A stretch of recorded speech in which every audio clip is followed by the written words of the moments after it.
مسلک اہل حدیث پہ چلا جا اے سالک بے دھڑک، مسلک اہل حدیث پہ چلا جا اے سالک بے دھڑک، جنت الفردوس کو سیدھی گئی ہے سڑک۔ اب اس کے بعد فضیلت الشیخ حافظ جلال الدین قاسمی حفظہ اللہ آپ کے سامنے بدعات مروجہ اور ان کا پوسٹ مارٹم اس عنوان پر قرآن و حدیث کی روشنی میں لب کشائی فرمائیں گے۔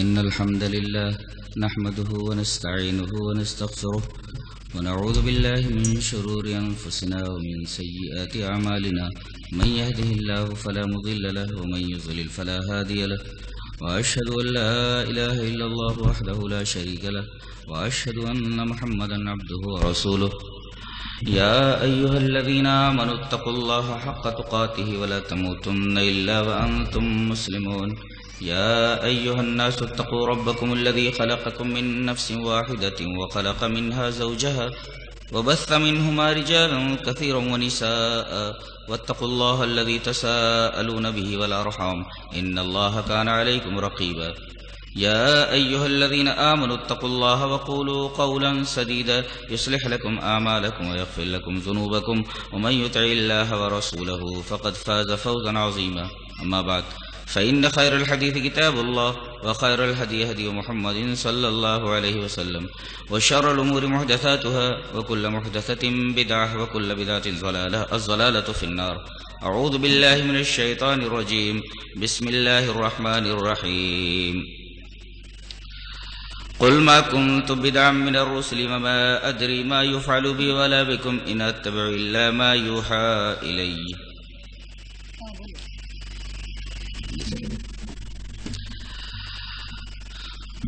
حضرات علماء کرام، محترم بزرگوں، نوجوان بھائیوں،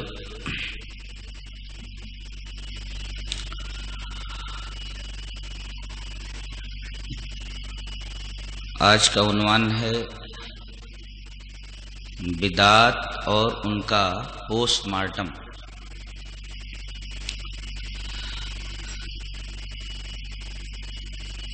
دین اسلام یہ کوئی معمہ یا پہیلی نہیں ہے کہ لوگ اسے سمجھنے کے لیے اپنے عقلی گھوڑے دوڑائیں۔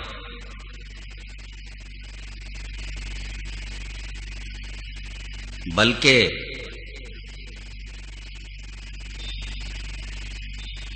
ہمیں مکلف بنایا گیا ہے کہ جو کچھ رسول اللہ صلی اللہ علیہ وسلم پر اترا ہے اس کو من وعن قبول کر لیں۔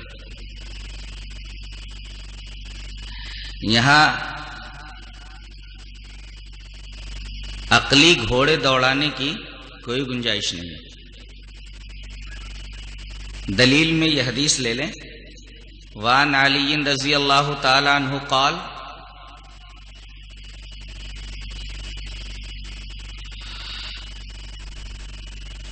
لو كان الدين بالرأي لكان اسفل الخف اولى بالمسح من اعلاه وقد رأيت رسول اللہ صلی اللہ علیہ وسلم یمسح علی ظاہر خفیہ، رواہ ابو داؤد فی کتاب الطہارہ۔ حضرت امام ابی داؤد اس حدیث پاک کو ایسے ہی جہاں طہارت کا چیپٹر ہے اس حدیث کو لائے ہیں۔ حضرت علی رضی اللہ تعالیٰ عنہ فرماتے ہیں کہ اگر دین کی بنیاد عقل اور قیاس پر ہوتی، عقلی گھوڑے دوڑانے پر ہوتی، تو موزوں پر مسح اوپر سے نہیں بلکہ نیچے سے کیا جاتا ہے۔ اور آگے فرماتے ہیں میں نے رسول اللہ صلی اللہ علیہ وسلم کو یہ دیکھا ہے کہ آپ موزے کے اوپر مسح کر رہے ہیں، حالانکہ عقل کیا کہتی ہے؟ عقل یہ کہتی ہے کہ موزے کے نیچے مسح کیا جائے، کیونکہ گندگی موزے کے نیچے لگتی ہے۔ اب اگر عقلی گھوڑے دوڑائے جائیں تو موزے پر مسح اوپر نہ کر کے نیچے کرنا پڑے گا، جبکہ نبی نے موزے کے اوپر مسح کیا۔ موزے کے بارے میں آپ کو یہ مسئلہ معلوم ہے کہ اگر کوئی آدمی وضو کر کے موزہ پہن لے تو اگر مقیم ہے یعنی گاؤں میں ہے تو 1 دن 1 رات مسح کر سکتا ہے. شرط یہ ہے کہ پہلے وضو بنا کر کے اس نے موزہ پہنا ہو. اور اگر سفر میں ہے تو 3 دن 3 رات موزے پر مسح کر سکتا ہے. اس حدیث میں یہ مسئلہ بتایا گیا ہے کہ دین کی بنیاد عقل اور قیاس پر نہیں ہے. اگر ایسا ہوتا تو موزے پر مسح نیچے سے ہوتا، اوپر سے نہیں.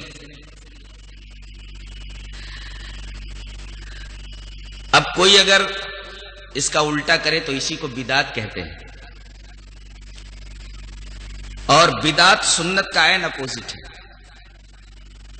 آدمی ایک بدعت کا ارتکاب کرتا ہے تو ایک سنت اس کی زندگی سے نکال لی جاتی ہے. اسی وجہ سے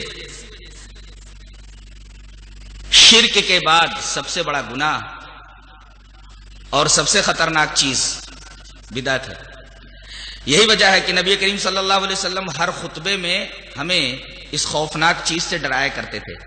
اس سلسلے میں ایک حدیث اس طرح ہے: وعن جابر بن عبد الله رضی اللہ تعالی عنہ قال كان رسول الله صلى الله عليه وسلم اذا خطب احمرت عيناه وعلى صوته واشتد غضبه كأنه منذر جيش يقول صبحكم مساكم ويقول بعثت انا والساعة كهاتين ويقرن بين اصبعيه السبابة والوسطى ويقول اما بعد فإن خير الامور كتاب الله وخير الهدي هدي محمد صلى الله عليه وسلم وشر الامور محدثاتها وكل بدعة ضلالة وكان يقول من ترك مالا فلأهله ومن ترك دينا او ضياعا فعلي وإلي.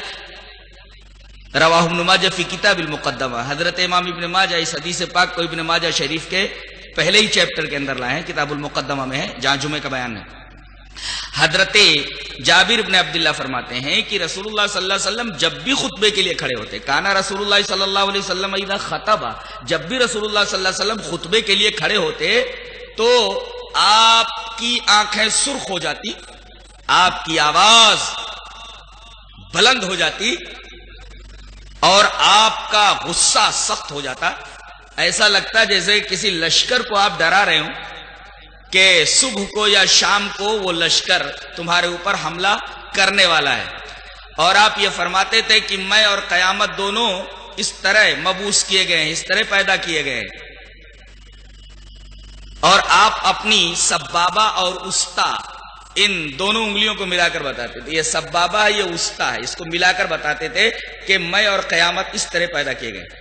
اور آپ یہ فرماتے تھے کہ دیکھو سب سے بہترین امر، سب سے بہترین چیز اللہ کی کتاب ہے اور سب سے بہترین نمونہ رسول اللہ صلی اللہ علیہ وسلم کا نمونہ ہے، اور سب سے بری چیز دین میں نئی باتیں ہیں اور ہر دین میں نکالی گئی نئی بات بدعت ہے. وَكُلَّ بِدْعَةٍ ضَلَالَةٍ، ہر بدعت گمراہی ہے.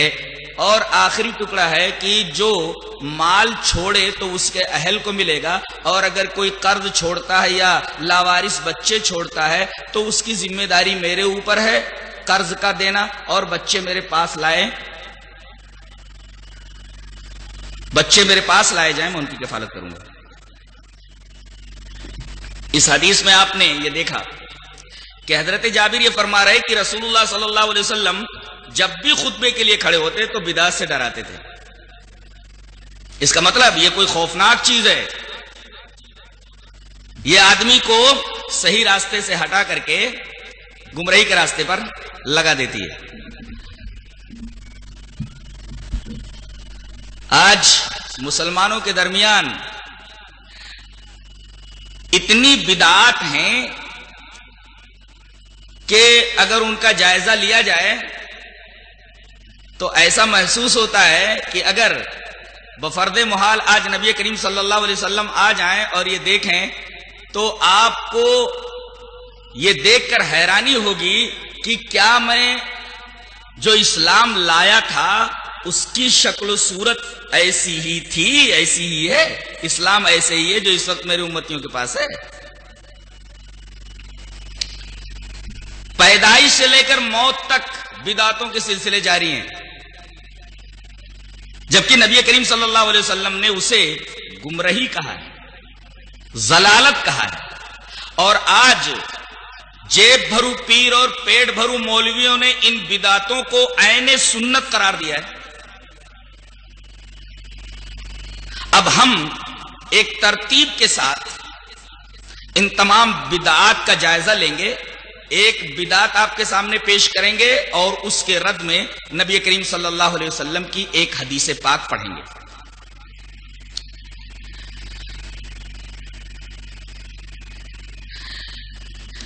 ایک بدعت ہمارے درمیان یہ ہے کہ ماہ سفر یہ منحوس مہینہ ہے، اس مہینے کو لوگ منحوس مہینہ مانتے ہیں۔ اس مہینے کو منحوس ماننا یہ بدعت ہے۔ حدیث جو اس کے خلاف ہے، اس کا رد کرتی ہے، وہ اس طرح ہے: وعن ابی ہریرہ رضی اللہ تعالی عنہ عن النبی صلی اللہ علیہ وسلم قال لا عدوى ولا طیرة ولا حام ولا سفر رواہ ابو داؤد فی کتاب رواہ بخاری فی کتاب الطب۔ حضرت امام بخاری اس حدیث پاک کو ایسے ہی کتاب الطب کے اندر لائے ہیں۔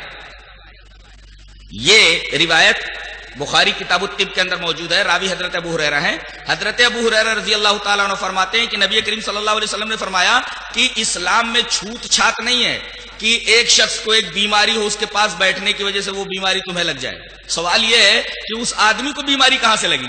کہتے ہیں یہ فلاں کی صحبت میں بیٹھنے کی وجہ سے بیماری لگی تھی، تو سوال یہ ہوگا کہ اس کو بیماری کہاں سے لگی؟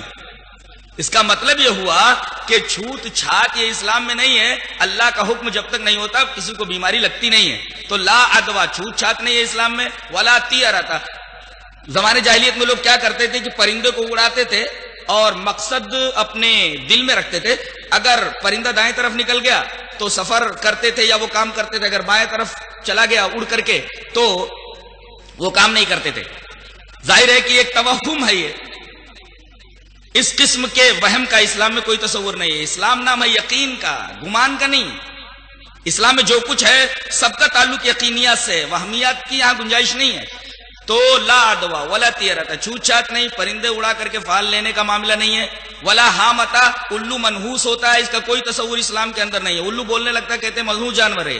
ولا حامۃ، الو کی نحوست کا کوئی تصور اسلام کے اندر نہیں۔ ولا سفر، زمانے جاہلیت میں لوگ یہ سمجھتے تھے کہ سفر کا مہینہ یہ منحوس ہوتا ہے، تو جان لیا جائے کہ سفر کا مہینہ منحوس نہیں ہوتا، یہ زمانے جاہلیت کا ایک خیال تھا۔ اس حدیث پاک کی روشنی میں یہ پتا چلا کہ سفر کے مہینے کو جو لوگ منحوس سمجھتے ہیں، در حقیقت اس حدیث پاک کو اپنے سامنے نہیں رکھتے، اور اگر سامنے رکھ کر کے ایسا کرتے ہیں تو در حقیقت اس حدیث کا انکار کرتے ہیں۔ دوسری بدعت مسلمانوں میں موجود ہے کہ نحوست کچھ چیزوں میں ہوتی ہے، حالانکہ نحوست کا بھی تصور اسلام میں نہیں ہے۔ اس سلسلے میں میں ایک حدیث پاک آپ کے سامنے پیش کرتا ہوں۔ حدیث حضرت عبداللہ ابن عمر سے حدیث اس طرح ہے: وعن ابن عمر رضی اللہ تعالی عنہ قال ذکروا الشوم عند النبي صلی اللہ علیہ وسلم فقال النبي صلی اللہ علیہ وسلم ان كان الشوم في شيء ففي الدار والمرأة والفرس رواہ البخاری فی کتاب النکاح۔ حضرت امام بخاری اس حدیث پاک کو جہاں کا نکاح کا چیپٹر ہے، اس حدیث پاک کو ایسے ہی لایا۔ راوی حضرت عبداللہ ابن عمر رضی اللہ تعالیٰ عنہ۔ حضرت عبداللہ ابن عمر رضی اللہ تعالیٰ عنہ فرماتے ہیں کہ لوگوں نے نحوست کا ذکر نبی کریم صلی اللہ علیہ وسلم کے پاس کیا کہ اللہ کے رسول کیا کچھ چیزیں منحوس ہوتی ہیں؟ تو آپ نے فرمایا اگر نحوست کسی چیز میں ہوتی تو تین چیزوں میں ہوتی، یعنی گھر میں گھر تنگ، عورت بدمزاج، گھوڑا اڑیل۔ اگر نحوست ہوتی تو ان تین چیزوں میں ہوتی، لیکن اسلام میں نحوست ہے ہی نہیں، اس لیے کہ اس کو ان شرطیہ کے ساتھ ذکر کیا گیا ہے۔ اگر ہوتی کسی چیز میں تو ایسا ہوتا، نحوست اسلام میں نہیں ہے، لہذا ان تین چیزوں کے اندر جن کے اندر نحوست ہونی چاہیے تھی ان کے اندر بھی نہیں ہے، لہذا نحوست کا بھی اسلام میں کوئی بھی تصور نہیں ہے۔ اسی طرح ایک مہینے کو اور منحوس مانتے ہیں، شوال کو، اور معاملہ یہ ہے کہ اس مہینے کے اندر شادیاں نہیں ہوتی۔ آئیے ذرا دیکھتے ہیں کیا یہ خیال درست ہے۔ روایت اس طرح: وان عائشہ رضی اللہ تعالی عنہا قالت تزوجني رسول الله صلى الله عليه وسلم في شوال وادخلت عليه في شوال وكانت عائشة تحب ان تدخل النساء في شوال فأي نسائه كانت احدا عنده مني رواه النسائی في کتاب النکاح. حضرت امام نسائی حدیث پاک کو ایسے کتاب النکاح کے اندر لائے. حضرت عائشہ رضی اللہ تعالیٰ عنہ فرماتی ہیں کہ مجھ سے رسول اللہ صلی اللہ علیہ وسلم نے شادی کی شوال میں، میری رخصتی ہوئی شوال میں، اور حضرت عائشہ یہ پسند کرتی تھی کہ شوال ہی میں لڑکیوں کی شادی ہو، اور فرماتی ہے کہ میری شادی شوال کے مہینے میں ہوئی، میری رخصتی بھی شوال کے مہینے میں ہوئی. اور لوگ کہتے ہیں کہ اس مہینے میں جس کی شادی ہوتی ہے وہ شادی منحوس مانی جاتی ہے، اس کا نصیبہ، اس کا مقدر خراب ہوتا ہے. آخری ٹکڑے کے اندر حضرت عائشہ فرماتی ہے فَأَيُّ نِسَائِهِ كَانَتْ أَحْظَىٰ عِندَهُ مِنِّي، میری شادی، میری رخصتی شوال کے مہینے میں ہوئی، بتاؤ مجھ سے زیادہ قسمت والی عورت کون ہو سکتی ہے؟ اس لیے کہ میری شادی نبی کریم صلی اللہ علیہ وسلم سے ہوئی اور نبی سے میری شادی ہوئی ہے، مجھ سے زیادہ خوش نصیب اور کون ہو سکتا ہے؟ حضرت عائشہ فرما رہی ہے کہ شوال کی نحوست کا جو تصور لوگوں کے درمیان موجود ہے، یہ تصور صحیح نہیں ہے. یہ تو ہوا کچھ چیزوں میں نحوست کے تصور کی تردید.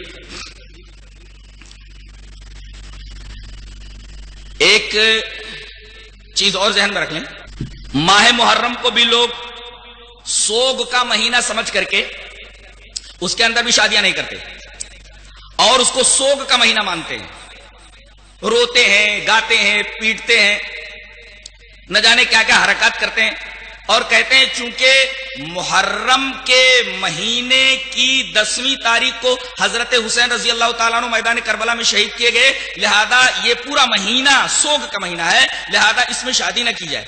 اس مہینے کی کیا حقیقت ہے جاننا چاہیے کہ ان عدت الشہور عند اللہ 12 شہرا فی کتاب اللہ یوم خلق السماوات والارض منها 4 حرم. 12 مہینے اللہ کی نگاہ میں ہیں، مہینوں کی تعداد اللہ کی نگاہ میں 12 ہے جب سے آسمان اور زمین بنے ہیں. ان میں سے 4 مہینے حرام کے ہیں، ان میں 3 تو الگ ترتیب ہیں، ذیقعد، ذوالحجہ، محرم اور 1 رجب ہے. تو یہ مہینہ تو جب سے آسمان اور زمین بنے ہیں تب سے اللہ کے نزدیک محترم ہے. اس مہینے کے منحوس ہونے کا سوال ہی پیدا نہیں ہوتا. اور حضرت حسین رضی اللہ تعالیٰ عنہ کی شہادت یہ تو سن 61 ہجری میں ہوئی ہے، نبی کریم صلی اللہ علیہ وسلم کے اس دنیا سے چلے جانے کے بہت سالوں کے بعد ہوئی ہے. اور جو نبی کے زمانے کے بعد کوئی واقعہ ہو وہ کیسے شریعت بن سکتا ہے؟ اس لیے کہ شریعت تو نبی کریم صلی اللہ علیہ وسلم پر مکمل ہو گئی. الیوم اکملت لکم دینکم واتممت علیکم نعمتی ورضیت لکم الاسلام دینا. نبی کے اوپر شریعت مکمل ہو گئی ہے. اور حضرت حسین کی شہادت ہوتی ہے سن 61 ہجری کے اندر. اب آپ کے بعد اور اتنے سالوں کے بعد اگر کوئی واقعہ ہوتا ہے تو یہ واقعہ شریعت میں داخل کیسے ہو سکتا ہے اور وہ سند کیسے بن سکتا ہے؟ وہ تو ایک اتفاقی معاملہ تھا کہ اسی دن کو اور محرم کی 10ویں تاریخ کو یہ کربلا کا واقعہ پیش آیا. اس میں نبی کریم صلی اللہ علیہ وسلم نے ہمیں کیا حکم دیا؟ ایک حدیث پاک دیکھتے ہیں. وعن ابی قتادہ رضی اللہ تعالیٰ عنہ قال قال رسول اللہ صلی اللہ علیہ وسلم صیام یوم عاشوراء انی احتسب علی اللہ ان یکفر السنۃ التي قبلہ. رواہ ابن ماجہ فی کتاب الصیام. حضرت امام ابن ماجہ اس حدیث پاک کو ایسے ہی، جہاں روزوں کا چیپٹر، اس حدیث پاک کو ایسے ہی لائے ہیں. حضرت ابو قتادہ فرماتے ہیں کہ رسول اللہ صلی اللہ علیہ وسلم نے ارشاد فرمایا کہ عاشورہ یعنی محرم کی 10ویں تاریخ کا روزہ 2 دن کا روزہ، نبی کریم صلی اللہ علیہ وسلم نے 1 ہی دن کا روزہ پہلے رکھا تھا، لیکن آپ نے تمنا کی تھی کہ اگر اگلا سال مجھے ملا تو میں ایک اور روزہ ملا لوں گا، لیکن آپ کو اگلا سال نصیب نہیں ہوا، اس سے پہلے ہی آپ کا انتقال ہو گیا. لہذا سنت یہ کہ 2 روزے رکھے جائیں. تو سیام یوم عاشوراء 10ویں محرم کا روزہ، اس کی اتنی فضیلت ہے کہ اس سے 1 سال پہلے کے گناہ معاف ہو جاتے ہیں. یہ شریعت ہے. اس دن کو روزہ رکھنا چاہیے. اس دن کا ماتم سے کوئی تعلق نہیں ہے. حضرت حسین کی شہادت سے اس کا کوئی تعلق نہیں ہے، وہ تو ایک اتفاقی حادثہ تھا. جہاں تک یزید کا معاملہ ہے، اس سلسلے میں کچھ لوگ جو اسلام کے دشمن ہیں اور انہوں نے اسلام کے اندر طرح طرح کی بدعتیں داخل کر دی ہیں. انہوں نے یزید کے اوپر لعنتیں بھیجنی شروع کر دی کہ وہی سبب بنا ہے حضرت حسین رضی اللہ تعالی عنہ کی شہادت کا. لہذا اس مہینے میں اس کے اوپر لعنتیں کی جاتی ہیں، اور اس کے علاوہ صحابہ کے اوپر بھی لعنتیں کی جاتی ہیں. وہ تو ہمیشہ لعنتیں کی جاتی ہیں، لیکن خاص طور سے یزید کے اوپر تو اس مہینے میں لعنتیں ہی لعنتیں کی جاتی ہیں. باقاعدہ ایک پتلا یزید کا بنا کر کے اس کو جلایا جاتا ہے. اسی طریقے سے ایک آدمی کو یزید بنا کر کے اتنا مارا جاتا ہے کہ کبھی کبھی وہ آدمی مر جاتا ہے. اس طریقے کی بدعت انہوں نے ایجاد کی ہے. حقیقت حال کیا ہے اس سلسلے میں آپ کے سامنے ایک حدیث پیش کرتا ہوں.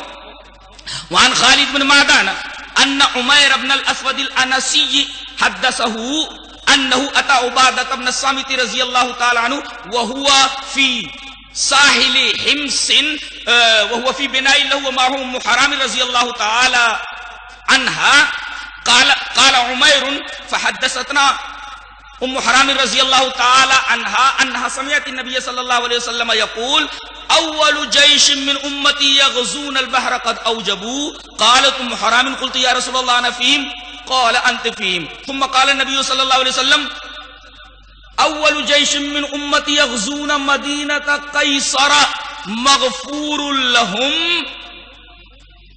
فقلت انا فيهم يا رسول الله قال لا. رواه البخاری في کتاب الجہاد والسیر. حضرت امام بخاری حدیث پاک کو ایسے ہی کتاب الجہاد والسیر کے اندر لائے ہیں. حضرت ام حرام سے روایت کرتے ہیں حضرت عمیر رضی اللہ تعالیٰ عنہ کی انہوں نے بیان فرمایا کہ نبی کریم صلی اللہ علیہ وسلم نے ایک دفعہ فرمایا کہ میری امت کا پہلا لشکر جو بحری لڑائی کرے گا، یعنی سمندر کے راستے سے، یہ قبرص کی لڑائی کے بارے میں کہا جا رہا ہے. سب سے پہلے میری امت کا پہلا لشکر جو سمندر کے راستے سے لڑائی کرے گا ان کے اوپر جنت واجب ہو گئی.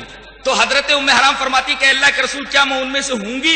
آپ نے فرمایا ہاں تم میں سے ہوگی. اور حقیقت میں اس غزوے کے اندر وہ شریک ہوئی اور اسی میں ان کا انتقال ہو گیا وہ سواری پر سے گر کر کے.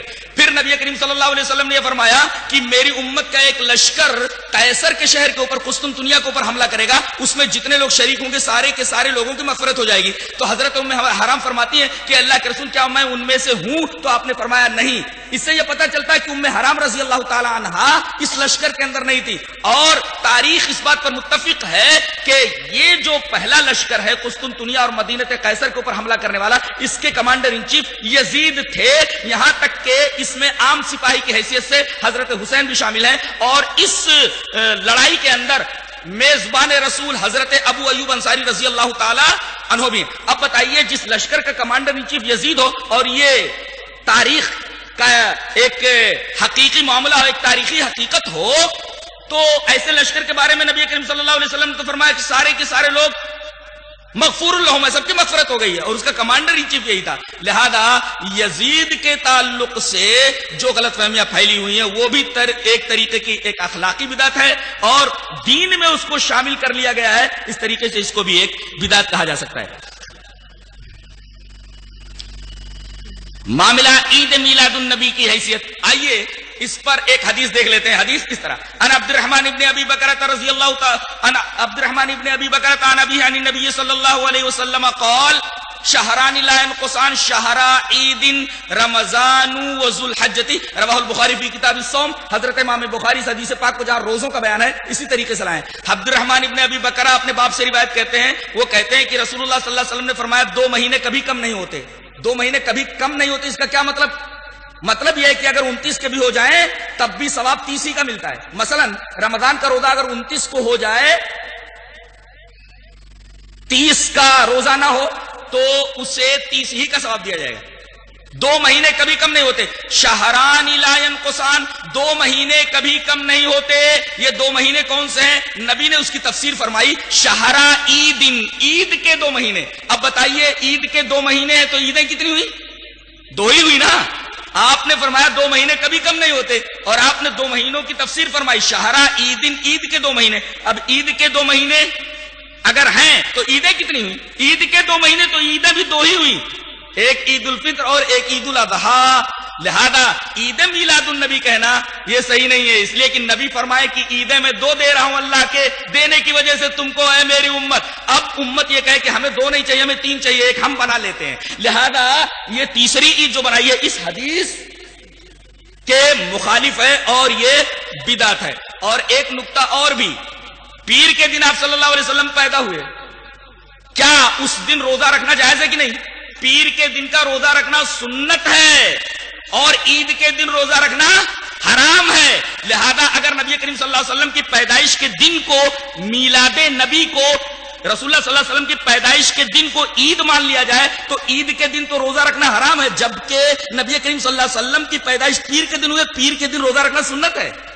اس طرح نبی کریم صلی اللہ علیہ وسلم کی پیدائش کے دن کو عید کہنا درست نہیں ہے. اس حدیث کی روشنی میں عید میلاد النبی کا رد ہوتا ہے. جہاں تک قبروں کے اوپر چراغ جلانا اور پھول ہار وغیرہ چڑھانا اس کا جو معاملہ ہے، اس سلسلے میں میں آپ کے سامنے 3 حدیثیں پیش کرتا ہوں. پہلی حدیث، عن ابی حیاج الاسدی قال قال علی علی الا ابعثک الا ما بعثنی علی رسول اللہ صلی اللہ علیہ وسلم.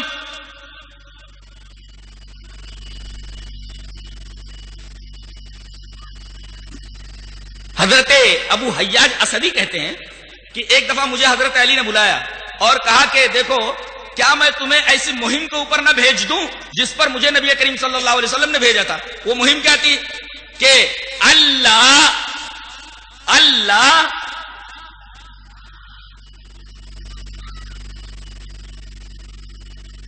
تمثالن الا تمستہ، کہ کوئی اگر تمثال یا اسٹیچو نظر آئے تو اس کو برابر کر دو. ولا قبرن مشرفن الا سویتہ، اور کوئی اونچی قبر نظر آئے تو اس کو برابر کر دو. یہ روایت مسلم شریف کتاب الجنائز کے اندر موجود ہے. اب بتائیے، اونچی قبر بنانا نبی کریم صلی اللہ علیہ وسلم نے اس سے منع کیا ہے اور حضرت علی کو باقاعدہ ایک مہم کے اوپر روانہ کیا تھا. اس مہم کے اوپر ابو حیاج اسدی کو خود حضرت علی بھیج رہے ہیں کہ کوئی اونچی قبر نظر آئے تو اس کو برابر کر دو. اسی طریقے سے ایک روایت حضرت امام مسلم حضرت جابر سے کتاب الجنائز کے اندر لائے ہیں، وہ دیکھیے. وان جابر رضی اللہ تعالی عنہ قال نہا رسول اللہ صلی اللہ علیہ وسلم ان یجسس القبر وان یقعد علیہ وان یبنى علیہ، رواہ مسلم کی کتاب الجنائز. حضرت جابر ابن عبداللہ فرماتے ہیں کہ منع کیا رسول اللہ صلی اللہ علیہ وسلم نے کہ قبروں کے اوپر چونا کاری کی جائے، اسی طرح قبروں کے اوپر بیٹھا جائے. بیٹھنے کا 2 مطلب، ایک تو قبر کے اوپر آدمی بیٹھ جائے قبرستان میں جا کر کے، اور ایک ہے وہاں مکان بنا کر کے مجاور بن کر کے بیٹھ جائے. تو وان یقعد علیہ، اس پر بیٹھنے سے منع کیا. وان یبنى علیہ، نبی نے منع کیا کہ اس کے اوپر عمارت تعمیر کی جائے. لوگوں نے عمارتیں تعمیر کر لی ہیں، باقاعدہ مجاور بن کر کے بیٹھ گئے ہیں. اسی طریقے سے اس کے اوپر باقاعدہ ہر سال ہر مہینے کلر ہوتا ہے، جبکہ نبی کریم صلی اللہ علیہ وسلم نے ان تمام چیزوں سے منع فرمایا. اس سلسلے میں ایک حدیث پاک اور آپ کے سامنے رکھ دوں. حدیث اس طرح ہے، وان ابن عباس رضی اللہ تعالی عنہما قال لعن رسول اللہ صلی اللہ علیہ وسلم زائرات القبور والمتخذین علیہ المساجد والسروج، رواہ ابو داود فی کتاب الطہارہ.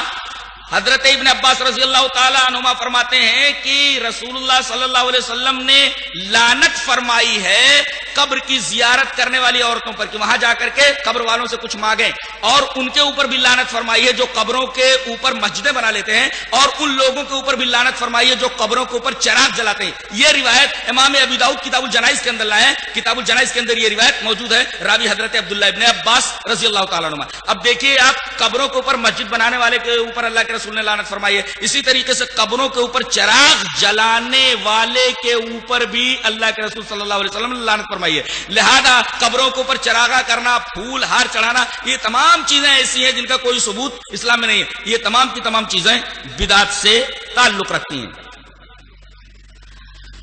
جہاں تک معاملہ صلاۃ و سلام کا ہے، اس سلسلے میں آپ کے سامنے ایک حدیث پاک پیش کرتا ہوں. حدیث اس طرح، وعن ابی ہریرہ رضی اللہ تعالی عنہ قال قال رسول اللہ صلی اللہ علیہ وسلم لا تجعلوا بیوتکم قبورا ولا تجعلوا قبری عیدا وصلوا علی فإن صلاتکم تبلغنی حیث کنتم، رواہ ابو داؤد فی کتاب المناسک۔ حضرت امام ابی داؤد اس حدیث پاک کو جہاں قربانیوں کا بیان ہے اس حدیث پاک کو ایسے ہی لائیں، راوی حضرت ابو ہریرہ ہیں۔ حضرت ابو ہریرہ فرماتے ہیں کہ رسول اللہ صلی اللہ علیہ وسلم نے ارشاد فرمایا کہ تم لوگ اپنے گھروں کو قبر مت بناؤ۔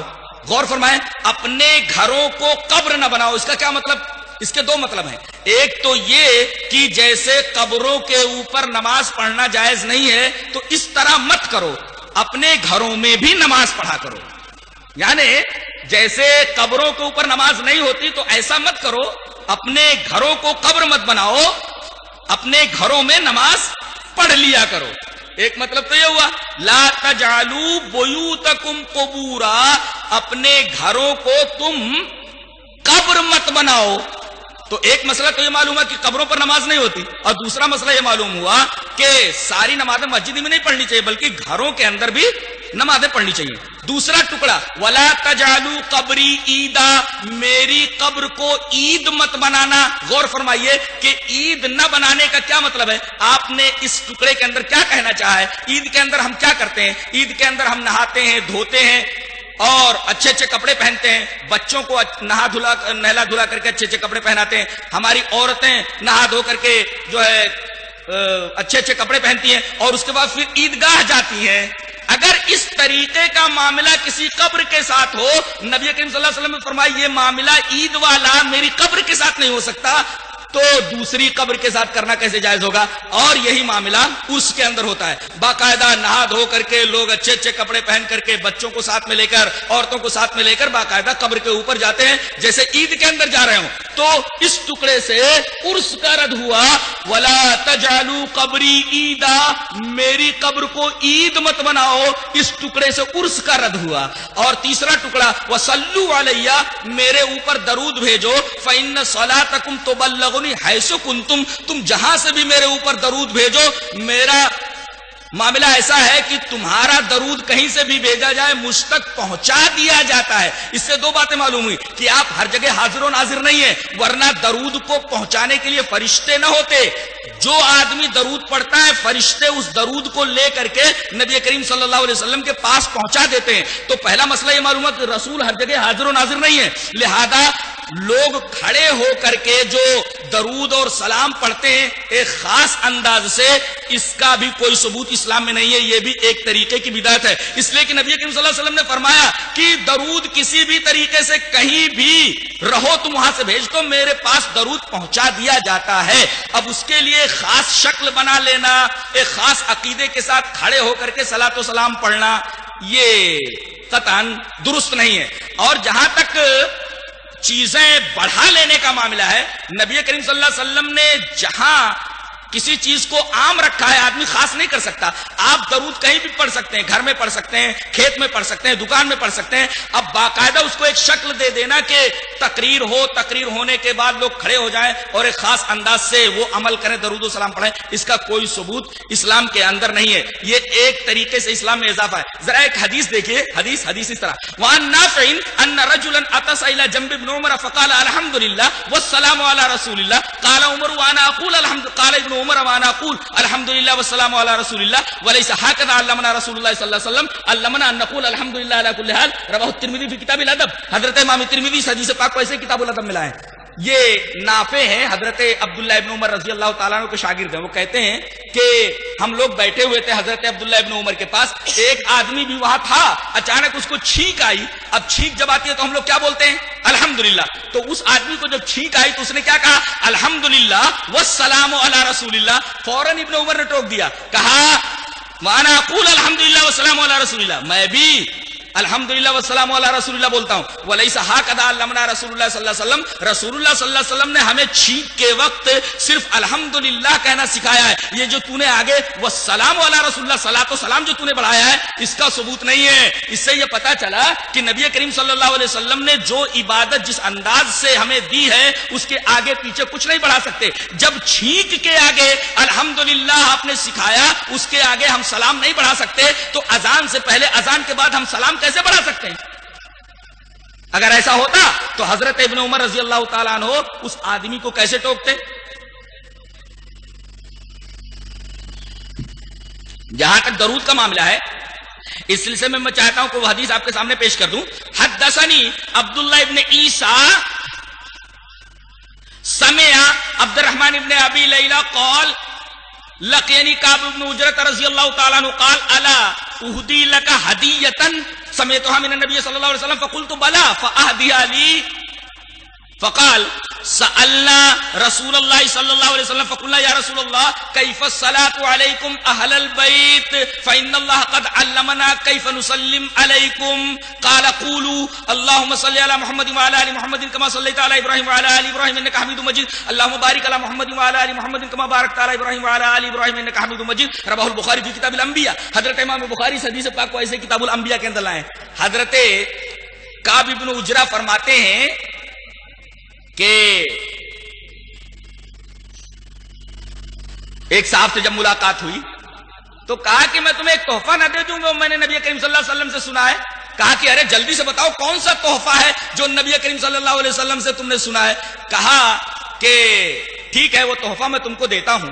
وہ تحفہ کیا تھا کہ ہم لوگ نبی کریم صلی اللہ علیہ وسلم کے پاس گئے، ہم نے پوچھا کہ اے اللہ کے رسول کیف الصلاۃ علیکم اہل البیت، اہل البیت درود آپ کے اوپر ہم کس طرح بھیجیں؟ فإن اللہ قد علمنا کیف نسلم علیکم، اللہ تبارک و تعالیٰ نے ہم کو سکھلا دیا ہے کہ ہم آپ کے اوپر سلام کیسے بھیجیں. اب پوچھنا یہ ہے کہ سلام تو معلوم ہو گیا، درود آپ کے اوپر کیسے بھیجیں؟ قال قولوا، تو اللہ کے رسول صلی اللہ علیہ وسلم نے فرمایا کہو. پھر وہ درود ابراہیمی اللہم صلی پھر اللہم بارک اسی ترتیب کے ساتھ جیسا کہ میں نے بتایا اور بخاری شریف کتاب الانبیاء کے اندر ہے. تو رسول اللہ صلی اللہ علیہ وسلم نے ہمیں یہ درود سکھایا ہے، اس طریقے سے ہمیں درود پڑھنا چاہیے. نہ جانے لوگوں نے کس طریقے کے درود بنا رکھے ہیں. اب بتائیے نبی نے جو درود بنایا ہے بتایا ہے وہ اللہ کے حکم سے بتایا ہے. اب ہم اگر کوئی دوسرا درود ایجاد کر کے پڑھیں تو کیا وہ درود نبی کریم صلی اللہ علیہ وسلم کے بتائے ہوئے درود کی طرح ہو سکتا ہے؟ اور اسی سے ایک مسئلہ اور معلوم کیا جا سکتا ہے. بعض لوگ ابجد حوض ہتی یعنی عددوں کے قائل ہیں، عددوں سے جو ہے کچھ نام نکالتے ہیں یا آیتوں کا نمبر نکالتے ہیں. تو آیتوں کا نمبر اگر آیت ہی کی طرح ہے تو ایسا کیجئے کہ الحمدللہ رب العالمین سے والضالین پڑھنے کی ضرورت نہیں ہے، بلکہ تمام کا نمبر نکال لیجئے اور ایک ساتھ نمبر بول دیجئے، ہو گئی سورہ فاتحہ. کتنا آسان ہے. اور اگر آپ درود شریف پڑھنا چاہیں تو نبی کریم صلی اللہ علیہ وسلم کا نمبر جو ہے محمد کا نمبر صلی اللہ علیہ وسلم کتنا نکلتا ہے؟ 92. تو ایسا پڑھو اللہم صلی علی 92 وعلی آل 92. چلے گا کیا؟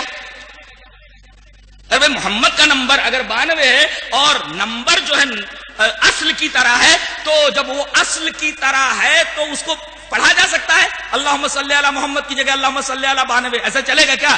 اس سے یہ پتا چلا کہ اعداد کا ابجد حوض ہتی وغیرہ کا جو معاملہ ہے اس کا بھی کوئی تعلق اسلامی شریعت سے نہیں ہے. رہا تعویذ اور گنڈوں کا معاملہ. گنڈا کسے کہتے معلوم ہے؟ یہ کسی بابا کے پاس آدمی جاتا ہے تو کہتا ہے بابا گنڈا دے دو. تو گنڈا کیسے بناتا ہے؟ وہ ایسے گرہ لگاتا ہے، ایسے گرہ لگاتا ہے، پھر کچھ الٹی سیدھی چیزیں پڑھ کر کے ایسے دم کرتا ہے چھو، پھر اس کو ایسے کر کے باندھ دیتا ہے. اس کا مطلب جو اس نے چھو کیا وہ اس میں بندھ گیا. اب اس کو کہتے ہیں گنڈا. اب اس کا ثبوت ہے کیا اسلام کے اندر؟ یہ حدیث پاک دیکھیے. وعن ابی ہریرہ رضی اللہ تعالی عنہ قال قال رسول اللہ صلی اللہ علیہ وسلم من عقد عقدۃ ثم نفث فيها فقد سحر ومن سحر فقد اشرک ومن تعلق شيئا اكل الیہ. رواہ النسائی فی کتاب الایمان وشرائعہ. حضرت امام نسائی حدیث پاک کو ایسے ہی کتاب الایمان کے اندر لائے. راوی حضرت ابو ہریرہ ہیں. حضرت ابو ہریرہ رضی اللہ تعالی عنہ فرماتے ہیں کہ رسول اللہ صلی اللہ علیہ وسلم نے ارشاد فرمایا جس آدمی نے گرہ لگائی، یہ گرہ لگانا، جس آدمی نے گرہ من عقد عقدۃ، جس آدمی نے گرہ لگائی ثم فیا پھر اس کے اندر پھونکا چھو فقط سحر، اس نے جادو کیا. ومن سحر فقط اشرک، جس نے جادو کیا اس نے شرک کیا. ومن تعلق شیئا وکیل الیہ، اور جو آدمی کوئی چیز لٹکاتا ہے تو اس کے حوالے کر دیا جاتا ہے. کسی آدمی نے ڈورا لٹکایا، اللہ کہتا ہے جا میں نے ڈورے کے حوالے کر دیا. یہ ڈورا کیا تیرا بنا لیتا ہے، کیا بگاڑ لیتا ہے؟ بنا لے بگاڑ لے. جو آدمی جو چیز لٹکاتا ہے اللہ اس کو اس کے حوالے کر دیتا ہے. اب بتائیے یہ امت جو ہے یہ ڈورے کے اوپر آ کر کے رک گئی ہے. بتائیے جس امت کا ایمان، جس امت کا اعتقاد باریک دھاگے کے اوپر ٹک جائے، بتائیے اس امت کو اس دنیا سے مٹنے سے کون سی طاقت روک سکتی ہے؟ اللہ پر سے بھروسہ اٹھ گیا، دھاگے کے اوپر بھروسہ ہو گیا. تو من عقد عقدۃ ثم نفث فيها فقد سحر، جس آدمی نے گرہ لگائی پھر اس کے اندر پھونک مارا اس نے جادو کیا، اور جس آدمی نے جادو کیا اس نے شرک کیا. پتہ یہ چلا کہ جس آدمی نے گنڈا بنایا، گنڈا پہنا، دونوں نے شرک کیا. یہ تو گنڈے کا معاملہ ہوا. تعویذ کا معاملہ دیکھیے. گنڈا تو ایسے بنایا جاتا ہے جیسے کہ میں نے ابھی بتایا، اور تعویذ کے اندر کیا کہتے ہیں، وہ ذرا زعفران چاہیے، 1000 کا زعفران لگے گا، تو موم جامہ بنانے کے لیے اتنی موم لگے گی. اب اس طریقے سے سامنے والے کو حیرت اور پریشان کرتے ہیں کہ وہ کہتا ہے ساری چیزیں کہاں ملیں گی بابا، آپ کتنا چاہتے ہیں وہ ہم پیسہ آپ کو دے دیں، ہمیں تعویذ بنا کر کے دے دو. بابا کہتے دے دو 10,000 دے دو، 5,000 دے دو. اس طریقے سے یہ دکانیں چل رہی ہیں. اب آئیے ذرا تعویذ دیکھتے ہیں، موم جامے اور زعفران کی حقیقت دیکھتے ہیں. حدیث اس طرح وان عقبۃ بن عامر الجہنی رضی اللہ تعالی عنہ ان رسول اللہ صلی اللہ علیہ وسلم اقبل الیہ رات فبایا تسعۃ وامسک واحد فقالوا یا رسول اللہ بایعت تسعۃ وترکت هذا قال ان علیہ تمیمۃ فادخل یدہ فقطع فبایعہ وقال من علق تمیمۃ فقد اشرک. رواه احمد فی مسندہ. حضرت امام احمد بن حنبل رحمہ اللہ اس حدیث پاک کو ایسے ہی مسند احمد کے اندر لائیں. یہ مناظرے کی باتیں کرنے والے اور یہ اس طریقے سے ہار اور جیت کی بات کرنے والے، یہ لفاظی کرنے والے، یہ لفظوں کی بازیگری کرنے والے، ذرا ایک حدیث پڑھ کر کے بتائیں. حالت خراب ہو جائے گی. ایک حدیث نہیں پڑھ سکتے، اس لیے کہ حدیث وہی پڑھ سکتا ہے جسے نبی کریم صلی اللہ علیہ وسلم سے محبت ہو. حدیث کی باتیں وہی کرتا ہے جس سے نبی کریم صلی اللہ علیہ وسلم کو محبت اور جو نبی کریم صلی اللہ علیہ وسلم سے محبت کرے. جی لفاظی کا نام تقریر نہیں ہے. نبی کریم صلی اللہ علیہ وسلم کی بات آپ پیش کر دیجئے. یہ حدیث پیش کی گئی وہ مسند احمد کی ہے. حضرت عقبہ ابن عامر جوہنی اس روایت کے راوی ہیں. حضرت عقبہ ابن عامر جوہنی فرماتے ہیں کہ نبی کریم صلی اللہ علیہ وسلم کے پاس 10 آدمی آئے. آپ نے 9 کے لیے بیعت کے لیے ہاتھ بڑھا دیا. ایک آدمی نے جب ہاتھ بڑھایا تو آپ نے ہاتھ کھینچ لیا. تو لوگوں نے کہا کہ اللہ کے رسول یہ 10 آدمی جو آپ کے پاس آئے تھے وفد کی شکل میں، آپ نے 9 سے تو بیعت کر لی، لیکن ایک آدمی نے جب بیعت کے لیے آپ سے ہاتھ بڑھایا تو آپ نے اپنا ہاتھ کھینچ لیا، اس سے بیعت نہیں کی. وجہ کیا ہے؟ تو آپ نے فرمایا دیکھ نہیں رہے ہو اس کے اوپر تعویذ ہے، وہ تعویذ پہنے ہوئے ہے. اس آدمی کو معلوم ہوا کہ تعویذ کی وجہ سے نبی کریم صلی اللہ علیہ وسلم نے مجھ سے بیعت نہیں کی، لہذا اس نے اپنا ہاتھ داخل کیا، فقطعہ، اس تعویذ کو کاٹ دیا. اب جب تعویذ کو کاٹ دیا فبایعہ، تو نبی کریم صلی اللہ علیہ وسلم نے اس سے بیعت کی. یہاں ایک بات اور سمجھ لیں، بیعت 2 طریقے کی ہوتی ہے. ایک بیعت ہوتی ہے مذہبی، ایک بیعت ہوتی ہے سیاسی. مذہبی بیعت صرف نبی کے ہاتھ پر ہوتی ہے. اب قیامت تو کوئی نبی آنے والا نہیں، مذہبی بیعت کا جواز ختم ہو گیا، کسی اور کے ہاتھ میں مذہبی بیعت نہیں ہوگی. اور ایک بیعت ہوتی تھی سیاسی جو خلیفہ کے ہاتھ پر ہوتی تھی. اب خلیفہ جب کبھی ہوگا تو اس کے ہاتھ پر سیاسی بیعت ہوگی. تو ایک بیعت ہوتی ہے مذہبی جو نبی کے ہاتھ پر، نبی قیامت تک اب نہیں آئے گا، لہذا یہ مذہبی بیعت ختم. اور اگر کوئی خلیفہ ہوگا تو اس کے ہاتھ پر سیاسی بیعت ہوگی. بقیہ تیسری بدعت کا کوئی تصور نہیں ہے. یہ جو پیری مریدی کے بیعت ہے یہ سراسر بدعت ہے. تو یہ بیعت کا بھی معاملہ ہو گیا. اس کے بعد آپ صلی اللہ علیہ وسلم نے جب اس نے تعویذ کاٹ دی، پھینک دیا، تو آپ نے بیعت کے لیے ہاتھ بڑھا دیا، بیعت کر لی اس نے. اس کے بعد آپ نے ایک اصول بتایا، وقال، آپ نے فرمایا من علق تمیمۃ فقد اشرک، جس آدمی نے تعویذ لٹکائی اس نے شرک کیا، لہذا تعویذ بنانے والا مشرک اور تعویذ پہننے والا بھی مشرک. یہ گنڈے اور تعویذ کا معاملہ رہا.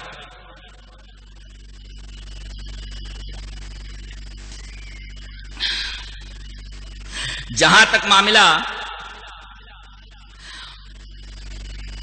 صحابہ کرام رضوان اللہ تعالی علیہ مجمعین کا ہے، لوگ کہتے ہیں ہم صحابہ کو نہیں مانتے. اللہ اکبر. اگر کوئی آدمی صحابی کو نہ مانے تو حدیث کو کیسے مانے گا؟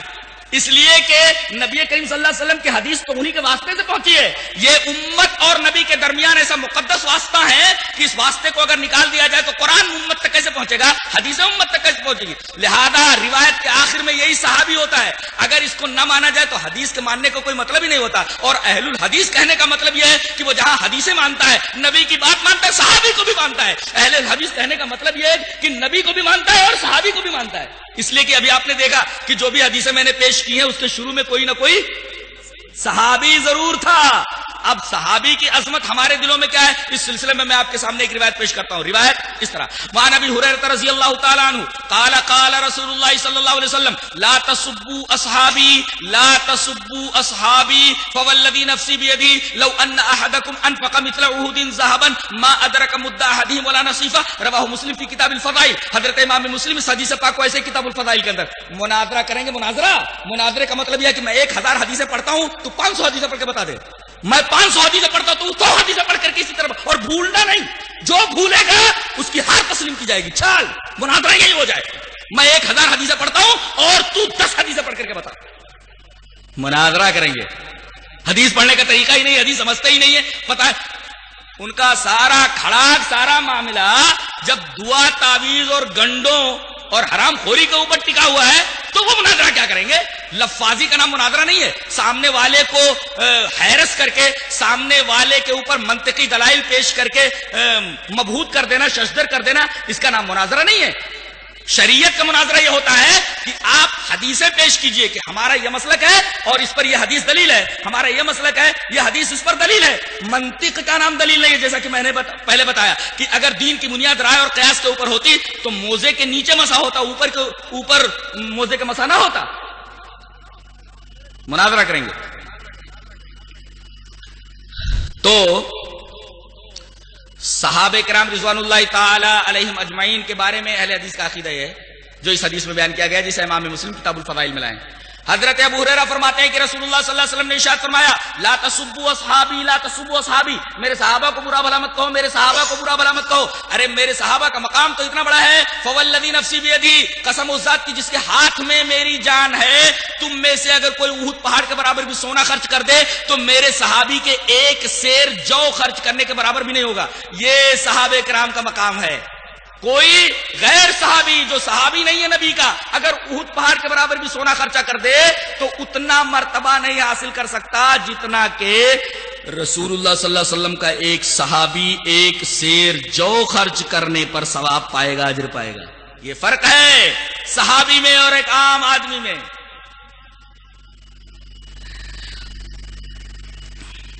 تو یہ صحابہ کرام کے تعلق سے ہمارا عقیدہ تھا. معاملہ رہا شیخ عبد القادر جیلانی رحمت اللہ علیہ کی 11ویں شریف کا. اب تو شریف لگانا ایک عام بات ہو گئی ہے. ہم پہلے سمجھتے تھے قرآن شریف اور کعبہ شریف ہیں، لیکن اب تو کعبے کی بھی کوئی اہمیت نہیں رہی، قرآن کی بھی کوئی اہمیت نہیں. اب کسی کے سامنے بھی شریف لگا دیتے ہیں. یہ بھی ایک طریقے کی عجیب و غریب بدعت ہے. کسی کے بھی آگے شریف لگا کر کے اس کو شریف بنا دو اور اس کا مرتبہ بڑھا دو. یہ عید جو منائی جاتی ہے اور یہ 11ویں جو منائی جاتی ہے کن کے نام پہ ہوتی ہے معلوم ہے؟ شیخ عبد القادر جیلانی کے نام پہ، وہ بھی 12 ربیع الاخر کو. کہتے ہیں کہ کہاں لکھا ہے کہ عبد القادر جیلانی کی 11ویں نہیں منانا؟ قرآن میں دکھاؤ، حدیث میں دکھاؤ. کہاں لکھا ہے کہ محرم نہیں منانا؟ ایسا دکھا دو. محرم نہیں منانا ایسا دکھا دو. تو میں یہ پوچھتا ہوں کہ ہم بھی 10 لاکھ دیتے، تم یہ دکھا دو محرم کہاں کرنا ہے، قرآن میں کہاں لکھا دکھا دو، حدیث میں کہاں لکھا دکھا دو. اب مسئلہ کیسے حل ہو؟ میں کہتا ہوں کہ کہاں لکھا ہے دکھا دو، تم کہتے کہاں نہیں لکھا ہے دکھا دو. تو مسئلہ کیسے حل ہوگا؟ مسئلہ پھر وہی طریقہ ہوگا حل کرنے کا کہ کتاب و سنت کی طرف رجوع کیا جائے. اب کہتے ہیں کہ کیا 12 ربیع الاخر کو اگر شیخ جیلانی کی 11ویں منا لی جائے تو کیا حرج ہے؟ حرج ہے اس لیے کہ اس میں جو سبیلیں لگائی جاتی ہیں پانی کی، اسی طریقے سے جو شربت پلائے جاتے ہیں یا جو چیزیں بنتی ہیں یا جو قربانی کی جاتی ہے ان کے نام پر ہوتی ہے، یہ ما اہل لغیر اللہ کے ضمن میں آتی ہے. اور اللہ تبارک و تعالی نے فرمایا انما حرم علیکم المیتۃ والدم ولحم الخنزیر وما اہل بہ لغیر اللہ. وما اہل لغیر اللہ کا مطلب یہ ہے ما اہل بہ لغیر اللہ کا غیر اللہ کے نام جو چیز منسوب ہو جائے جی کہ یہ بابا کا بکرا ہے، یہ اجالے شاہ کا مرغا، یہ سید کبیر کی گائے، یہ بی بی فاطمہ کی سحنک، اور یہ شیخ جیلانی کی 11ویں. تو اس طریقے سے جو ہے یہ 11ویں ربیع الاخر کا جو معاملہ ہے وہ اس وجہ سے ناجائز ہے کہ یہ ما اہل لغیر اللہ کے ضمن میں آتا ہے. غیر اللہ کے تعلق سے، غیر اللہ کے نام پر لوگ چیزیں پیش کرتے ہیں، لوگ بناتے ہیں، اس وجہ سے اس کی حرمت ہے. اور شیخ جیلانی یہ نبی کریم صلی اللہ علیہ وسلم کے 500 سال بعد ہیں. نبی کریم صلی اللہ علیہ وسلم اس دنیا سے گئے، اس کے بعد 500 سال کے بعد یہ حضرت آتے. اب بتائیے جو نبی کریم صلی اللہ علیہ وسلم کے 500 سال بعد آیا ہو، اس کے بارے میں کوئی معاملہ یا اسی طریقے سے اس کے تعلق سے کوئی چیز کرنا، یہ شریعت کیسے ہو سکتی ہے؟ شریعت تو نبی کریم صلی اللہ علیہ وسلم پر ختم ہو گئی تھی. الیوم اکملت لکم دینکم واتممت علیکم نعمتی ورضیت لکم الاسلام دینا. لہذا ما اہل لغیر اللہ یا ما اہل بہ لغیر اللہ کے ضمن میں آ کر کے یہ جو 11ویں ہے پیر صاحب کی وہ ناجائز ٹھہرتی ہے. اسی طریقے سے ماہ رجب کے 22 رجب کے جو کنڈے بنتے ہیں، رجب کے مہینے میں 22ویں رجب کو جو کنڈے بنائے جاتے ہیں وہ جعفر صادق کے نام پر ہوتے ہیں. نام پر ہوا تو ما اہل بھی لغیر اللہ کی وجہ سے حرام ہوا. اور در حقیقت یہ 22 رجب کا جو معاملہ ہے، اس تاریخ کو نہ تو حضرت جعفر صادق کی پیدائش ہوئی ہے اور نہ اس دن کو، اس تاریخ کو حضرت جعفر صادق کی وفات ہوئی ہے. جب حضرت جعفر صادق کی وفات اور پیدائش دونوں کا تعلق رجب کی 22ویں تاریخ سے نہیں ہے تو پھر کیوں منایا جاتا ہے 22ویں تاریخ کو، اور رجب کے کنڈے جعفر صادق کے نام پہ کیوں منائے جاتے ہیں؟ در حقیقت ایک بہت خطرناک چیز شیعوں کی طرف سے چل کر کے سنیوں میں آ گئی ہے. وہ حقیقت یہ ہے کہ وہ شیعہ تبرہ کرتے ہیں صحابہ کرام کے اوپر، اور خاص طور سے یزید کے والد حضرت معاویہ رضی اللہ تعالیٰ عنہ کے اوپر. اور حضرت معاویہ کی یہ تاریخ وفات ہے، 22 رجب کو حضرت معاویہ رضی اللہ تعالیٰ عنہ کا انتقال ہوا. اب اس دن خوشی منانا، یہ حلوے پکانا، یہ ساری چیزیں کرنا، یہ در حقیقت غیر محسوس طریقے پر سنیوں کے ذریعے تبرہ کرنا ہے، گالی دلانی ہے حضرت معاویہ رضی اللہ تعالی عنہ کو. لہذا یہ چیز بھی شریعت سے کوئی تعلق نہیں رکھتی، یہ بھی بدعت میں آتی ہے. لوگوں کا یہ عقیدہ ہے کہ ماہ شعبان میں روحیں آتی ہیں، لہذا ان کے لیے کچھ کھانے بنا کر رکھے جاتے ہیں. یہاں تک کہ اگر وہ شراب پیتا تھا تو شراب کی بوتل بھی رکھ دی جاتی تھی. انا للہ و انا الیہ راجعون. اس کے بارے میں یہ جان لیں کہ یہاں سے آدمی گیا، روح نکال لی گئی تو دوبارہ دنیا میں آدمی واپس نہیں آتا. قرآن نے کہا، سورہ مومنون اٹھا کر کے دیکھیے، وَمِن وَرَائِهِمْ بَرْزَخٌ إِلَى يَوْمِ يُبْعَثُونَ، اور ان کے درمیان ایک برزخ ہے. برزخ مانے آڑ، یعنی ایک آڑ کھچ گئی ہے. اب وہ لوگ اس آڑ کو پار کر کے اس دنیا کے اندر نہیں آ سکتے. اب وہ قیامت کے دن ہی اٹھائے جائیں گے. یہ آیت کریمہ بتاتی ہے کہ آدمی جب مر گیا تو اس کی روح یا تو سجین میں پہنچ گئی یا علیین کے اندر پہنچ گئی. اگر وہ اچھی روح ہے تب تو وہ دنیا میں کیوں آئے گی؟ دنیا کی پریشانی تو جھیلی ہے اس نے، وہ دنیا میں کیوں آئے گی؟ اور اگر بری روح ہوتی تو اس کو فرشتے آنے کیسے دیں گے، گھومنے دیں گے؟ وہ دنیا کی جیل تھوڑی ہے کہ توڑ کر کے بھاگ جائیں. وہ فرشتوں کی جیل ہے، بہت بری طرح مارتے ہیں اور کسی کو اس جیل سے آنے نہیں دیتے. تو اگر اچھی روح ہے تب تو دنیا میں آئے گی نہیں، بری روح ہے تو فرشتے اس کو آنے دیں گے؟ جاؤ پیرول کے اوپر رہا کیا جاتا، گھوم پھر کر کے آ جاؤ. یہ دنیا کی جیل ہے. لہذا اس طریقے کا عقیدہ ایک بےہودہ عقیدہ ہے، اور یہ وہی آدمی بنا سکتا ہے جس کے پاس دماغ نام کی کوئی چیز نہ ہو، سینس لیس ہو.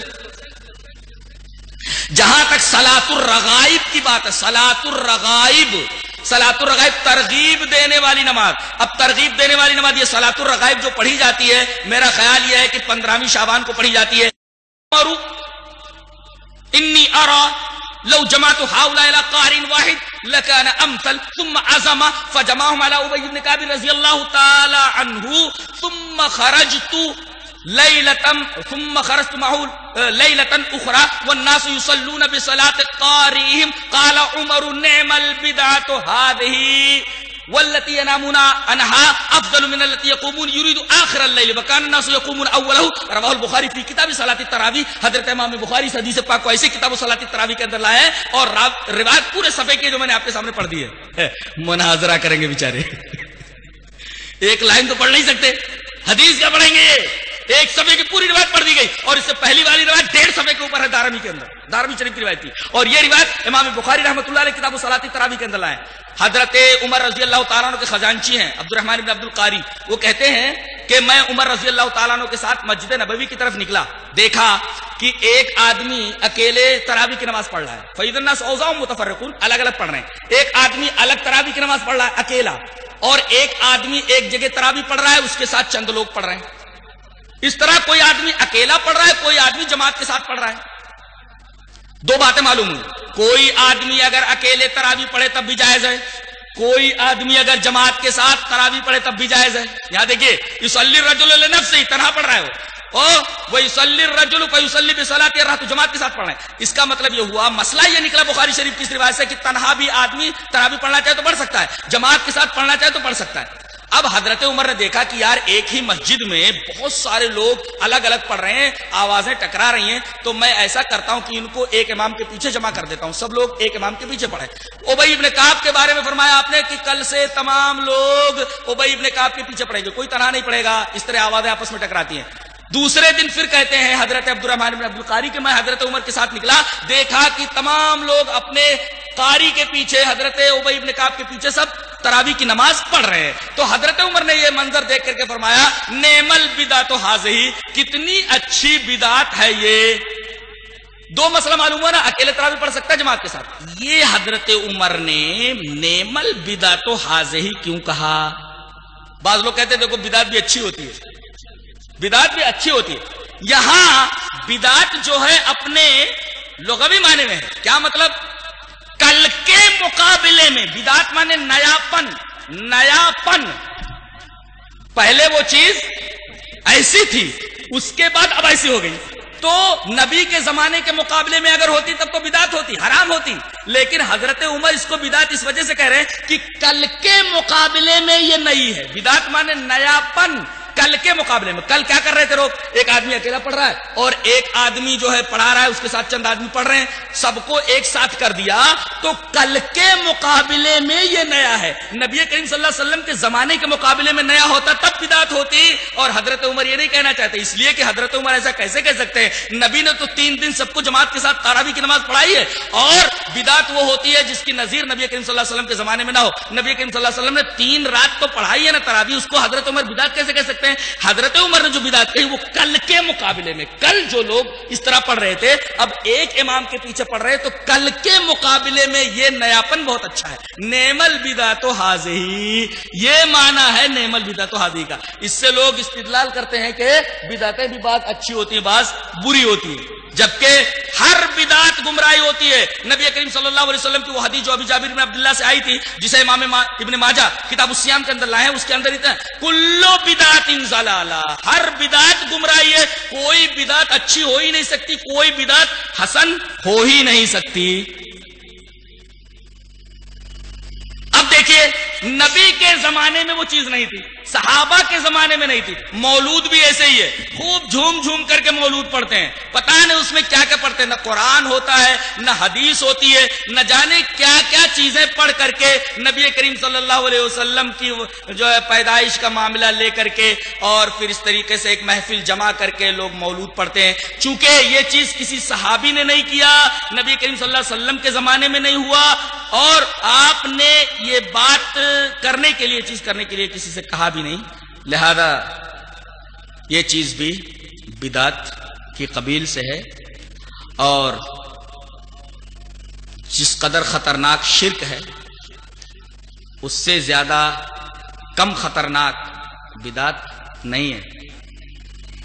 شرک کرنے والے کے بارے میں نبی کریم صلی اللہ علیہ وسلم کی حدیثیں دیکھیے, خود آیت قرآنیہ دیکھیے کہ اللہ سارے گناہ بخش سکتا ہے مگر شرک کو نہیں بخشے گا. اب کتنا خطرناک ہے معاملہ شرک کا, اس سے کم خطرناک چیز بدعت نہیں ہے. اور اگر اتنی خطرناک چیز نہ ہوتی تو نبی کریم صلی اللہ علیہ وسلم کی اتنی حدیثیں بدعت کی تردید میں نہ ہوتی. اور حدیثیں تو چھوڑیے، ہر خطبہ جو آپ کا ہوتا تھا، کوئی خطبہ ایسا نہیں ہوتا تھا جس کے اندر آپ نے بدعت سے لوگوں کو ڈرایا نہ ہو. میں یہ کہتا ہوں کہ جس طرح آدمی کو شرک سے بچنا چاہیے، اسی طریقے سے آدمی کو بدعت سے بھی پرہیز کرنا چاہیے. اس لیے کہ شیطان سب سے پہلے یہ کوشش کرتا ہے کہ آدمی کو شرک میں مبتلا کر دے. جب یہ دیکھتا ہے کہ آدمی شرک میں مبتلا نہیں ہو سکتا، ذرا کٹر ہے، تو کوشش یہ کرتا ہے جی، تو دیکھتا ہے کہ شرک میں مبتلا نہیں کر سکتا تو کرتا ہے بدعت میں اس کو مبتلا. اور جب آدمی بدعت میں مبتلا ہو جاتا ہے تو بدعت کو ثواب سمجھ کر کے کرتا ہے. زندگی بھر اسے توبہ کی توفیق ہی نہیں ہوتی. شرک سے تو آدمی کو توبہ کی توفیق ہو سکتی ہے کہ بھئی دیکھ رہا ہے کہ یہ شرک ہے، لیکن بدعت کو تو اچھا بنا کر کے پیش کر دیتا ہے.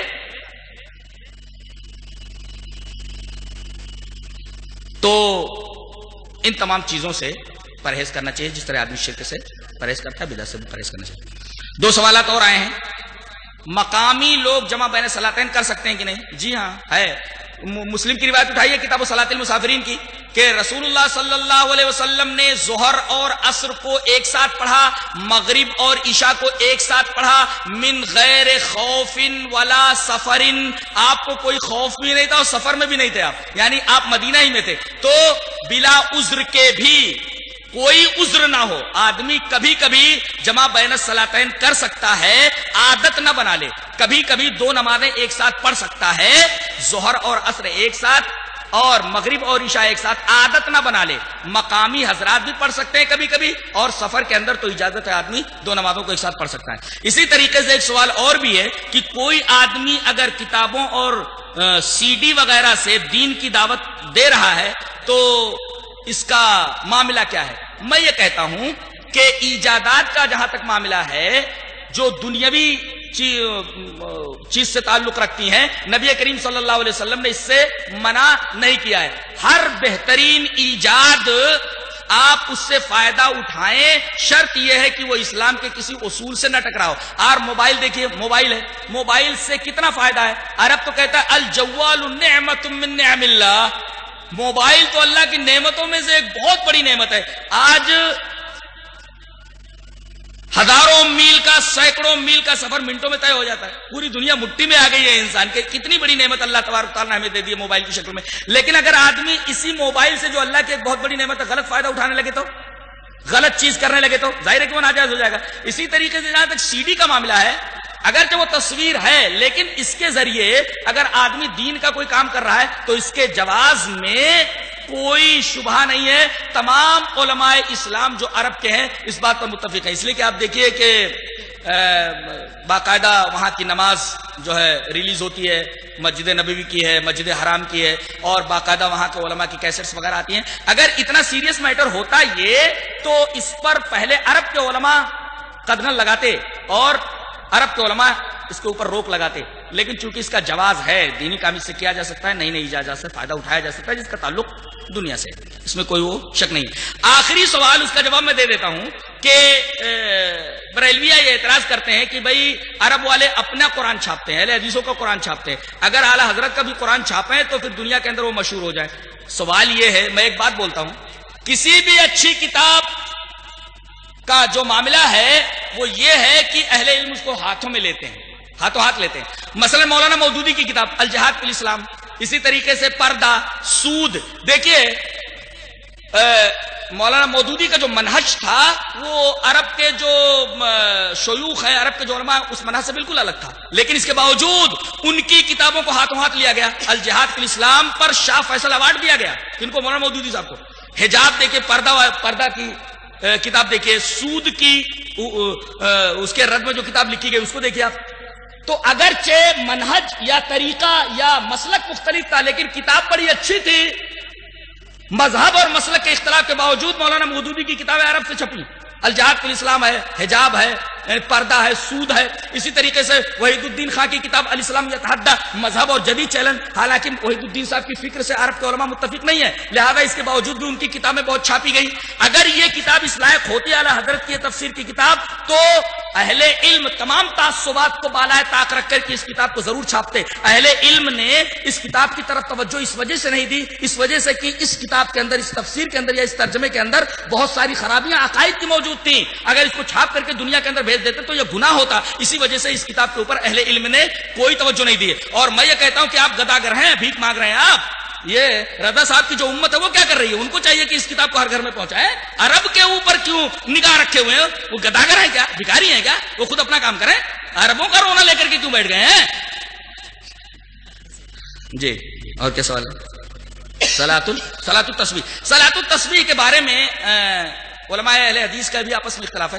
بعض لوگ یہ کہتے ہیں کہ درست ہے، لیکن جہاں تک میں سمجھتا ہوں کہ یہ روایت ضعیف ہے، لہذا اس سے بچا جائے. وآخر دعوانا ان الحمد للہ رب العالمین.